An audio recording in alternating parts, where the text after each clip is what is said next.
Welcome guys. Movie की शुरुआत में हम एक सुंदर सी लड़की को देखते हैं जिसका नाम इज़ाबेल होता है और इस मूवी का नाम द रॉयल ट्रीटमेंट है। अगर आपको ये मूवी अच्छी लगे तो इसको लाइक कर देना और साथ ही साथ चैनल को सब्सक्राइब करना मत भूलना दोस्तों। और इज़ाबेल एक सुंदर लड़की होने के साथ साथ अच्छा करैक्टर भी रखती है और बच्चों में डोनल्ड्स और पिज़्ज़ा बांट रही होती है। तभी वो एक शॉप पर एक लेडी को डोनल्ड्स देती है और उसके बदले में न्यूज़पेपर ले लेती है। जब वो न्यूज़पेपर की हेडलाइंस को पढ़ती है तो उसे मालूम पड़ता है कि एक लवन्या देश के राजे का बेटा अपनी स्टडी कंप्लीट करके अपने देश में वापस आ चुका है। तभी उसे पता चलता है कि उसके सैलून में आग लग चुकी है और वो अपने सैलून में भाग कर जाती है, आग को बुझाती है और आग कैसे लगी उसके बारे में पता करती है। तभी उसकी मॉम और उसके दोस्त उसे बताते हैं कि माइक्रोवेव शॉर्ट सर्किट होने की वजह से आग लग गई। तभी इज़ाबेल अपनी मॉम और दोस्तों को, जो डेस्टिनी और लूला होती हैं, उसे कहती है कि मैंने पहले भी बोला था कि ज़्यादा गैजेट्स चलाने की वजह से यहाँ की वायरों में प्रॉब्लम है, तो इसी वजह से शॉर्ट सर्किट हो गया है। इतना सब बताते ही वहाँ पर उस शॉप का जो डीलर होता है जिसका नाम डक होता है वो आ जाता है और वो देखता है कि इस शॉप में आग लग चुकी है। तभी इज़ाबेल उसे कहती है कि मैंने तुम्हें पहले भी बोला था कि जहाँ की वायर ख़राब है इसको रिप्लेस करवा दो। लेकिन डक कहता है जहाँ के मालिक जो है इस शॉप का वो उसके पास इतना पैसा नहीं है कि वो इसकी रिप्लेसमेंट करवा दे। तभी इज़ाबेल कहती है मैंने तुम्हें कहा था कि मेरी डक उससे बात करवाओ ओनर से। लेकिन डक कहता है वो तुम जैसे लोगों से बात नहीं करेंगे, इसीलिए उसने मुझे रखा हुआ है। ये सब सुनने के बाद इज़ाबेल कहती है कोई बात नहीं, बताओ जहाँ का खर्चा कितना आएगा। तभी डक बोलता है $2000 जहाँ की रिपेयर का खर्चा आएगा और इज़ाबेल उसे बता देती है कि ठीक है कोई बात नहीं, मैं तुम्हें $2000 देती हूँ। जो उसने अपने ट्रैवलिंग के लिए बचा के रखे होते हैं वो उसे पैसे दे देती है। और इसके बाद जहाँ से सीन शिफ्ट होता है राजे के बेटे की ओर जिसका नाम थॉमस होता है, जो अपनी शर्ट चेंज कर रहा होता है। तभी उसका मैनेजर उसे पूरे दिन का शेड्यूल बता रहा होता है और उसकी जो शाम में एंगेजमेंट पार्टी है उसके बारे में बोलता है। लेकिन थॉमस उसे जो अपनी शर्ट पहन रहा होता है उसके बारे में पूछता है कि ये कैसी लग रही है। वोल्टर होता है वो उसे कहता है शानदार लग रही है। तभी वहाँ पर थॉमस उसे कहता है कि मैंने अपने हेयर कट करवाने हैं तो मुझे आज ही हेयर कट चाहिए। लेकिन वोल्टर बोलता है आज का दिन पूरा बिजी है तो कल के शेड्यूल में डाल देते हैं। लेकिन थॉमस कहता है नहीं, मुझे आज ही हेयर कट करना है। तभी थॉमस जो होता है वो उसे बोलने के बाद वहाँ से चला जाता है। लेकिन वोल्टर कॉल करता है एक अच्छे से सैलून का नंबर ढूंढ के जिसका नंबर इज़ाबेल का होता है। वो इज़ाबेल से बात करता है और उसे बताता है कि हमारे प्रिंस ने बाल कटवाने हैं, तो आप बताओ कि आपके पास समय है। लेकिन इज़ाबेल को मालूम नहीं होता और वो बोलती है कि शायद ये किसी और ने नंबर मुझे बेवकूफ़ बना रहा है। तभी वो अपने दोस्तों से उस देश का कोड पूछती है। तभी जब उसे यकीन होता है तो वो उसे बोलती है कि मेरा एक एक सेकंड कीमती है, तो मुझे पैसे कितने मिलेंगे। तब वोल्टर बोलता है $500। तभी वो खुश हो जाती है और उसे टाइम दे देती है। और इसके बाद सीन शिफ्ट होता है और इज़ाबेल उसके होटल में पहुंच जाती है जहां पर थॉमस के बाल कट करने हैं। इज़ाबेल रिसेप्शन पर पहुंचती है जहां पर वोल्टर और उसका स्वागत करने के लिए आ जाता है। तभी वहाँ पर थॉमस भी आ जाता है और दोनों रूम में चले जाते हैं जहाँ पर उसके हेयर कट करने थे। जब इज़ाबेल उसके हेयर कट करना शुरू करती है तभी वो देखती है कि वहाँ पर एक सर्वेंट आई है जिसका वो चाय लेकर थॉमस के लिए आई होती है। लेकिन थॉमस उसे चाय के लिए बोलता है कि मैंने नहीं मंगवाई। लेकिन वहाँ पर एक रूड सी जो लेडी सर्वेंट होती है वो उसे बहुत जल्दी से भगा देती है। लेकिन उसकी हाथ से वो केतली चाय की गिर जाती है और इज़ाबेल देखकर ये बहुत परेशान होती है। इज़ाबेल देखती है कि उसे लेडी को थॉमस ने कुछ नहीं बोला जो रूड थी, और फिर वो गुस्सा हो जाती है क्योंकि उसे इंसानियत नाम की वहाँ पर कोई भी चीज़ नहीं दिखाई देती। इसकी वजह से वो थॉमस के हेयर कट करे बिना ही वहाँ से अपने सैलून में वापस आ जाती है। तभी थॉमस उसके सैलून के बारे में इज़ाबेल के पता करता है और सैलून में पहुंच जाता है और देखता है कि वहाँ पर सभी हैं, उसकी मॉम और उसके दोस्त भी हैं। तब ये थॉमस कहता है कि मैं तुम्हें तुम्हारे पैसे और जो तुमने कैंची वहाँ पर छोड़ दी थी वो देने आया हूँ। और ये सुनकर इज़ाबेल ठीक हो जाती है और उसे कहती है कोई बात नहीं, बैठ जाओ, मैं तुम्हारे हेयर कट कर देती हूँ। तभी वो उसके हेयर कट करती है और हेयर कट करने के बाद वापस आ जाती है जहाँ पर थॉमस और इज़ाबेल दोनों थोड़ा सा एंजॉय करते हैं और वोल्टर की गाड़ी के साथ फ़न करते हैं और इसके बाद थॉमस अपने होटल में वापस आ जाता है, जहां पर वापस आने के बाद वो अपनी जिसके साथ एंगेजमेंट पार्टी होनी है और उसकी एंगेजमेंट होनी है उस लड़की के साथ आकर गले मिलता है और उसके साथ किस करता है, जिसका नाम लॉरेन होता है। और उसके बाद उस लॉरेन की मॉम उसे बोल्टर को बोलती है कि अच्छे से सैलून के बारे में पता करो, क्योंकि सभी ब्यूटी पार्लर का खर्चा वो उठाएगी और सैलून में जितने गेस्ट आएंगे वहाँ पर शादी में वो सभी सैलून का काम वो ही सब करेंगे, लोग जो वो बुक करेंगे। तभी बोल्टर उसे बोलता है कि एक अच्छा सैलून है जो न्यूयॉर्क का सबसे बेस्ट सैलून है। तभी वो इज़ाबेल के सैलून का कार्ड वहाँ पे उसे देता है और वो कहती है ठीक है, इसे कहो कि हम बुक कर रहे हैं और साथ ही आ जाओ। इसके बाद बोल्टर इज़ाबेल के सैलून में जाता है और उसे रिसेप्शन पार्टी के लिए इनवाइट करता है और बोलता है कि सारा ब्यूटी पार्लर का जो काम है आप ही संभालोगे। तभी इज़ाबेल बोलती है कि हमें कितना पैसा मिलेगा। तभी वो बोल्टर उसे $50,000 के बारे में बताता है कि $50,000 तुम्हें पूरा खर्चा मिलेगा, पैसा मिलेगा। तभी इज़ाबेल और उसके दोस्त काफ़ी खुश हो जाते हैं और फिर उसके बाद महल में पहुंच जाते हैं। बोल्टर उनका स्वागत करता है जब वो महल में पहुंचते हैं और उन्हें अलग अलग से रूम दे देता है जब वो रूम में अपने पहुंचते हैं। तब इसके बाद वो थोड़ा सा एंजॉय करते हैं और सो जाते हैं। दूसरे दिन की जब शुरुआत होती है तभी वो जो लेडी औरत होती है जो बहुत ही रूड होती है वो एक 3 सर्वेंट को बुलाती है जिनका मेकअप करने के लिए इज़ाबेल और उसके दोस्तों को बुलाती है कि हमें चेक करना है कि तुम अच्छे से तैयार कर लोगे इन सबको। फिर इज़ाबेल और उसके दोस्त डेस्टिनी और लोला उन तीनों को तैयार करते हैं और अच्छा लगता है उस लेडी को भी। इसके बाद इज़ाबेल शहर में घूमने के लिए जाती है। वहाँ पर देखती है एक साइड ऐसी है जहाँ पर काफ़ी सन्नाटा है, कोई इंसान नहीं उसे देखने को मिलता। तभी वो उस रेल लाइन को क्रॉस करती है जहाँ पर वो देखती है अंदर की साइड काफ़ी लोग एंजॉय कर रहे हैं और बच्चे भी खेल रहे हैं। तभी वो इस एक आदमी से पूछती है कि ये कौन सा इलाका है। तभी उसे वो बताता है कि ये रेल लाइन के ऊपर का इलाका है। तभी वो वहाँ से चली जाती है और वापस महल में आ जाती है घूमकर।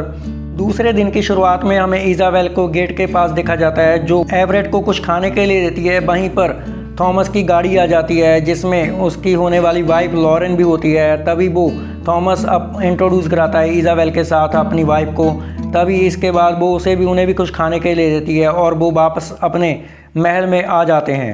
इसके बाद सीन शिफ्ट होता है जहां पर थॉमस को दिखाया जाता है वो अपने डैड और मॉम के पास जाता है और उन्हें बोलता है कि हमें ये शादी नॉर्मली करनी चाहिए, इतना खर्चा नहीं करना चाहिए। लेकिन उसके डैड बोलते हैं नहीं बेटा, ये शादी ग्रैंड होगी और जिसकी वजह से पूरी दुनिया में जानी जाएगी कि ये हमारी प्रिंस की शादी है। तभी उसकी मॉम उसे बोलती है बेटा तुम प्यार में हो और तुम्हारी शादी तो ग्रैंड होनी ही चाहिए। लेकिन थॉमस कहता है नहीं, ये शादी जो है अरेंज मैरिज शादी है, मैंने कोई प्यार नहीं किया है लॉरेन से। इसके बाद सीन शिफ्ट होता है दूसरी ओर जहां पर इज़ाबेल को दिखाया जाता है जो बाहर घूमने के लिए जाना चाहती है। तभी वो बोल्टर से मिलती है और बोल्टर उसे पूछता है कि आप कहां जा रहे हो, इस समय शाम काफ़ी हो चुकी है। तभी इज़ाबेल उन्हें बोलती है कि मैं शहर में घूमने के लिए जा रही हूँ। लेकिन बोल्टर बोलता है नहीं, आप इस समय नहीं जा सकते। तभी वो बोलती है मैं कोई बच्ची नहीं हूँ। फिर इसके बाद वो शहर में घूमने के लिए बाहर निकलती है। तभी बोल्टर थॉमस को कहता है कि आपकी जो सैलून की मालिक है वो बाहर घूमने के लिए जा रही है अकेली। तभी थॉमस बोलता है उसके साथ किसी को भेजो। लेकिन बोल्टर बोलता है कि उसके साथ कोई जुबान चाहिए और थॉमस कहता है किसे भेजना चाहिए। तभी बोल्टर बोलता है आप चले जाओ।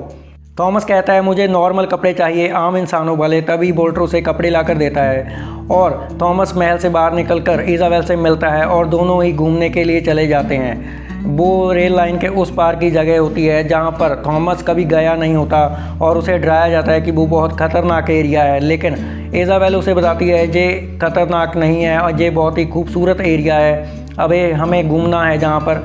तब वो अंदर की साइड जाते हैं और देखते हैं कि वो लोग वहाँ पर बहुत इंजॉय कर रहे होते हैं और वो भी जाते हैं और इज़ाबेल और थॉमस कुछ खाने के लिए शुरू करते हैं। लेकिन थॉमस कहता है कि मैं तो अपना पर्स घर पर ही भूल आया। इज़ाबेल कहती है कोई बात नहीं, अगली बार लेकर आना, अगली बार तुम्हारे से ही खाएंगे। फिर वहाँ पर डांस होता है, इज़ाबेल और थॉमस वहाँ पर डांस करते हैं, काफ़ी इंजॉय करते हैं। और इसके बाद थॉमस उसे दूसरी साइड लेकर जाता है जहाँ पर आकाश साफ होता है और तारों का झुरमुट बना होता है। इज़ाबेल और थॉमस एक बैलगाड़ी पे ऊपर पैर लेट जाते हैं और बातें करते हैं और उस तारों को देखते हैं। तभी इज़ाबेल उसे बताती है कि मेरे पापा जब मैं 3 साल की थी तभी गुजर गए। थॉमस भी उसे बताता है कि मेरे जो मॉम थी वो 7 साल की उम्र में गुजर गई थी। इसके बाद जो इज़ाबेल होती है वो उसे बताती है कि जो रेल लाइन है जे पहले इंडिया की ओर निकलती थी, साइड निकलती थी। इसके बाद वो थॉमस उसे बोलता है कि तुम्हें तो काफ़ी हिस्ट्री की नॉलेज है, और वो बोलती है हाँ मैंने इसके बारे में पढ़ा था। फिर थॉमस और इज़ाबेल वापस महल में आते हैं और तभी वो एक दूसरे को विश करते हैं और सोने के लिए जाना शुरू करते हैं। तभी इज़ाबेल बोलती है कि तुम मुझे किन नज़रों से देख रहे हो, लेकिन थॉमस कहता है कौन सी नज़रों से, मैं तो तुम्हारा दोस्त हूँ ना। वो बोलती है नहीं, ये प्यार की नज़रें थी, कुछ दोस्ती वाली नज़रें नहीं थी। तभी वो बोलता है मैं अपने एक्सप्रेशन पे ध्यान रखूँगा, और इसके बाद दोनों ही अपने अपने रूम में सोने के लिए चले जाते हैं। रूम में जाने से पहले इज़ाबेल उसे बोलती है कि मैं उन इलाके के लोगों के लिए कुछ करना चाहती हूँ, उन बच्चों के लिए कुछ करना चाहती हूँ। तभी थॉमस बोलता है पहले अपने आप को बदलो, फिर उन लोगों के लिए सोचना। तभी थॉमस बोलता है कि तुम एक एक्स्ट्रा ऑर्डिनरी लड़की हो और तुम कुछ भी कर सकती हो, और फिर इज़ाबेल चली जाती है और सोने के लिए अपने रूम में। दूसरे दिन की शुरुआत होती है जहाँ पर थॉमस को अपने मॉम और डैड के पास देखा जाता है, जहाँ पर थॉमस उसके अपने पापा को बोलता है कि उन रेल पट्टी के पार के लोगों के लिए हमें कुछ करना चाहिए। तभी उसके पापा बोलते हैं हमने पहले ही बहुत कुछ कर दिया है और आगे भी करने जा रहे हैं, उसके बारे में तुम्हें सोचने की ज़रूरत नहीं है। फिर थॉमस वहाँ से वापस आ जाता है। इसके बाद हमें दिखाया जाता है कि जहाँ पर एंगेजमेंट पार्टी होगी वहाँ पर सभी वो उसके बारे में बताते हैं कि जहाँ पे कैसे डेकोरेशन होगी और कैसे पूरे इंतज़ाम को किया जाएगा। लेकिन थॉमस की नज़र इज़ाबेल की ओर पड़ती है और उसे देखकर खुश हो जाता है। इज़ाबेल एवरेट के पास जाती है और उसे कहती है कि तुम्हारे पास जहाँ पर जगह है कुछ सामान रखने के लिए। तभी एवरेट कहता है हाँ मैम बहुत जगह है। फिर एवरेट को वो एक पेपर देती है जिस पे लिखा होता है कि गरीब बच्चों की मदद करो और जितने खिलौने और पुराना सामान है वो उनके लिए दो। तभी एवरेट को पेपर देने के बाद वो शहर में जाती है और सबको पेपर एक एक बांटती है और कहती है कि बच्चों की हेल्प करो, जितने भी तुम्हारे पास खिलौने हैं और जितना सामान पुराना पड़ा हुआ है वो एवरेट जो गेट कीपर है राजमहल का उसके पास जमा करवा दो।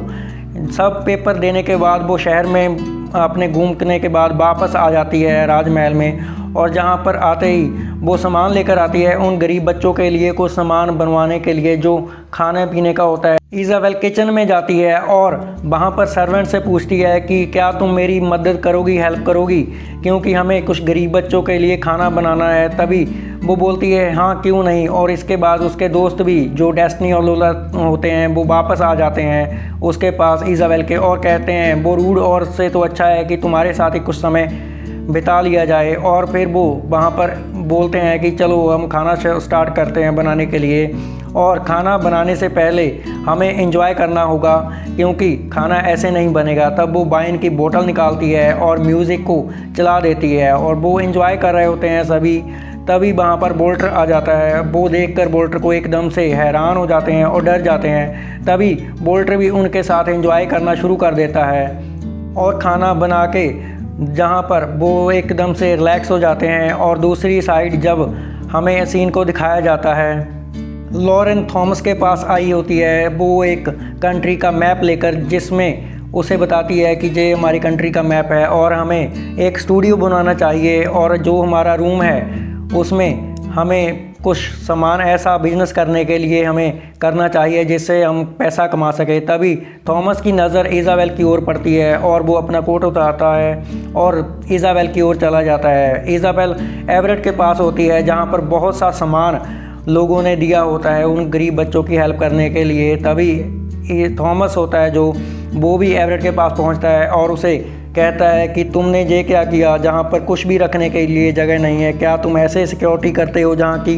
तभी इज़ाबेल उसे कहती है तुम एवरेट को डराओ मत, ये डर रहा है। तभी थॉमस स्माइल करने लगता है और इसके बाद थॉमस इज़ाबेल से बोलता है कि पार्टनर चाहिए। तभी इज़ाबेल कहती है हाँ। इसके बाद वो सारा सामान उठाकर एक एक करके जो चेयर्स होती हैं सभी सामान जो जितना भी हेल्प करने के लिए लोगों ने दिया होता है तभी वो गाड़ी में रख रहे होते हैं। और जो लॉरेन की मॉम है उसे देख लेती है दोनों को और उनके ऊपर शक करना शुरू कर देती है। जब वो सामान लेकर शहर में पहुंचते हैं तभी वहाँ पर वो बच्चों को खाने के लिए 10 सामान देते हैं और इज़ाबेल बच्चों के हेयर कट करती है, लेकिन थॉमस अपनी जो कैप ली होती है वो भी उतारता है और चश्मा भी उतारता है। इसके बाद इज़ाबेल उसके हेयर सही कर रही होती है, बाल सही कर रही होती है, तभी जो लॉरेन की मॉम होती है उनके कुछ पिक्स ले लेती है। वो शहर में आकर अपने महल में वो न्यूज़पेपर में छपवा देती है, जिसमें लिखा होता है कि ये लड़की एक जो हेयर ड्रेसर है वो सेड्यूस कर रही है प्रिंस को। तभी वो न्यूज़पेपर इज़ाबेल भी देखती है और उसके जो थॉमस के पापा होते हैं उसके पास भी जाता है। तभी वो सब देखकर उसे बोल्टर को बोलते हैं इस लड़की को वापस भेज दो, क्योंकि अब इसकी ज़रूरत नहीं है, जितना जो काम है वो सब इसकी दोस्त संभाल लेंगी। फिर बोल्टर जाता है इज़ाबेल को वापस भेजने के लिए और इज़ाबेल से कहता है कि तुम्हें वापस जाना होगा, क्योंकि ये राजा का आदेश है कि तुम्हें वापस भेज दिया जाए। तभी इज़ाबेल जाने लगती है। थॉमस भी वहाँ पर आ जाता है और उसे रोकने की कोशिश करता है, लेकिन इज़ाबेल नहीं रुकती और वापस अपने शहर में आ जाती है। इतना सब होने के बाद थॉमस अपने मॉम और डैड के पास जाता है और उनसे काफ़ी चिल्लाकर बात करता है और बोलता है कि तुमने उन्हें वापस क्यों भेज दिया। और उसका डैड कहता है थॉमस का कि तुमने जो किया वो सभी न्यूज़पेपर में छप चुका है और हमें ये सब नहीं देखना है। इसके बाद हमें जो लॉरेन और मॉम डैड होते हैं लॉरेन के, वो हमें दिखाई देते हैं, जो थॉमस के पापा के साथ आकर बात कर रहे होते हैं कि न्यूज़पेपर देखो और इसमें क्या लिखा है। तभी थॉमस के पापा कहते हैं हमने उस लड़की को पहले ही भेज दिया, हमने सब कुछ सॉल्व कर दिया है पहले ही। इसके बाद सीन शिफ्ट होता है इज़ाबेल की ओर, जो अपने शहर में वापस आ चुकी होती है और जो अपने सैलून में देखती है कि फिर से आग लग चुकी है और पूरी की पूरी दुकान जलकर राख हो चुकी है। वहाँ पर डक फिर से आ जाता है और इज़ाबेल उसे कहती है डक अब तुम कुछ नहीं कर सकते, क्योंकि मेरी ऑनर से बात हो चुकी है और उनको मैंने बता दिया है कि जहाँ की वायरिंग में प्रॉब्लम थी, लेकिन तुमने उनसे भी पैसा लेकर खा चुके हो और हमसे भी पैसा लेकर खा चुके हो। और तो डक बोलता है कि क्या तुमने सब बता दिया, और इसकी वजह से डक काफ़ी परेशान हो जाता है और इज़ाबेल कहती है हाँ मैंने सब बता दिया है। और ओनर कहता है कि हम रिपेयर करवा दूंगा मैं इस शॉप की। तभी डक वहाँ से घबरा कर वापस चला जाता है। फिर इज़ाबेल और उसकी मॉम काफ़ी खुश होते हैं और घर में वापस आ जाते हैं, जहाँ से सीन दिखाया जाता है थॉमस की ओर। थॉमस अपनी जो उसकी वाइफ होने वाली होती है लॉरेन के पास जाता है और उनसे बोलता है कि मैं तुमसे शादी नहीं कर सकता। और लॉरेन बोलती है जे मैंने भी कहना था कि मुझे शादी में अभी इंटरेस्ट नहीं है, मैंने अपनी मॉम को बोला था मुझे शादी नहीं करनी, मुझे बिजनेस करना है। इसके बाद दोनों ही एक दूसरे को गले लगाते हैं और थॉमस जो होता है वापस आ जाता है भागकर। फिर वो शहर में आता है जहाँ पर इज़ाबेल होती है। इज़ाबेल देखती है कि थॉमस घोड़े पर आ रहा होता है और वो इज़ाबेल के पास आता है और इज़ाबेल से बातें करता है। तभी वो उसको किस करता है और बताता है कि हाँ मैंने तुम्हें उसी नज़र से देख रहा था क्योंकि मैं तुमसे प्यार करने लगा था। और जहाँ पर सीन ख़त्म हो जाता है, मूवी का एंड हो जाता है और दोनों ही घूमने के लिए चले जाते हैं। अगर ये आपको मूवी अच्छी लगी तो चैनल को सब्सक्राइब कर देना और साथ ही साथ लाइक कर देना और दोस्तों के साथ शेयर कर देना।